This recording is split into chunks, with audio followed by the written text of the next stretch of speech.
Hello everyone, welcome to TCOM 408. In this video I will explain the upcoming Code of Ethics assignment.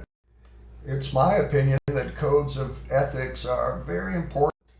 Let me give you reasons why a student group here at Ball State or any group of professionals should have a code of ethics.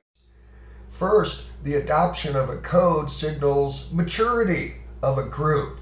It's a sign, it's a form of professionalism. Codes can serve as a collective recognition by members of a group of its responsibilities, of its core responsibilities.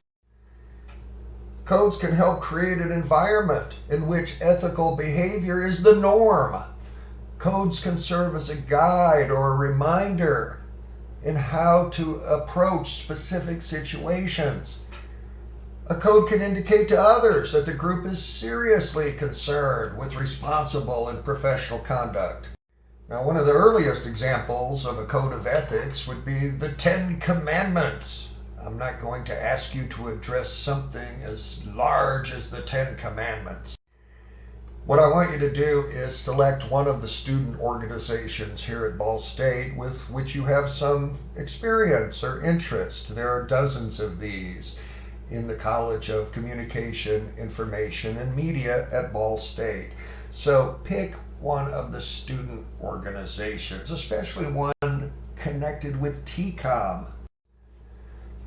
Your mission is to develop a brief code of ethics for members of that group. Your code needs to include 5 to 10 commandments or prescriptions for ethical behavior. These might be list of do's and don'ts. Your code must also contain a brief purpose statement. What's the mission or purpose of the organization? So this code of ethics is not a long assignment. It should not exceed 2 pages. Let me give you an example from a student group that I developed a few years ago called Music and Memory. You may have heard of Music and Memory at Ball State. Music and Memory is a student group that brings personalized digital music mixes and companionship to Alzheimer's and dementia patients. So our goal is to comfort the elderly with music. Now, we've developed a code of ethics that also serves as a volunteer agreement.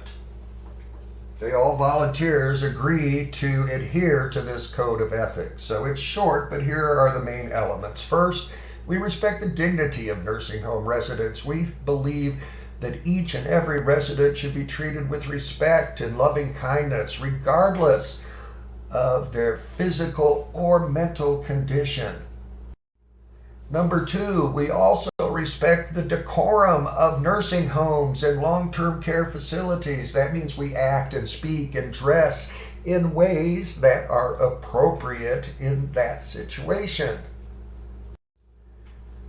Number 3, we respect the privacy of nursing home residents. Privacy is very important, especially inside of healthcare facilities.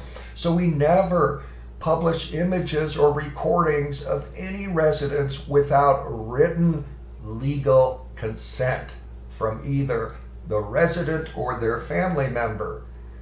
We always seek written legal consent to photograph.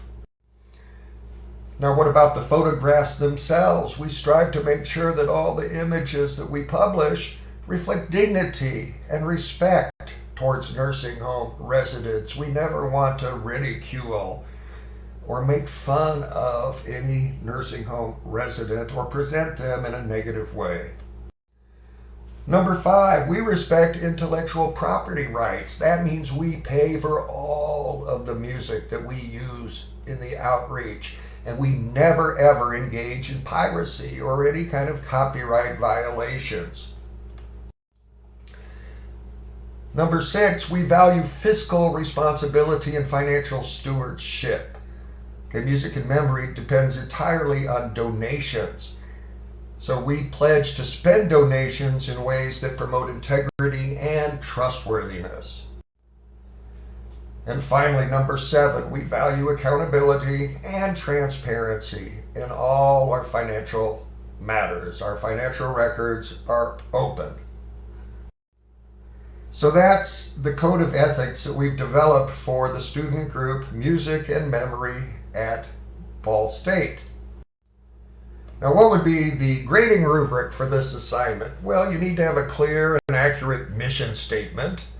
You need to have 5 to 10 provisions, specific provisions based on ethical principles and standards. Are these provisions relevant? Are they relevant and important? Is your code complete? That means there's no obvious major omissions of important concerns and topics. And of course, we care about the mechanics. Minimize the grammatical spelling and punctuation errors. Now, I'm going to extend the original deadline. The original deadline was April 20th. The deadline now is April 27th. April 27th, 2021. So I hope that answers any questions you might have about the assignment. Please start working on this. Pick a student group. Start talking to each other. Think about the major elements of your code of ethics. And please continue to take care of yourself during the pandemic. I hope to see you soon. So long, everyone.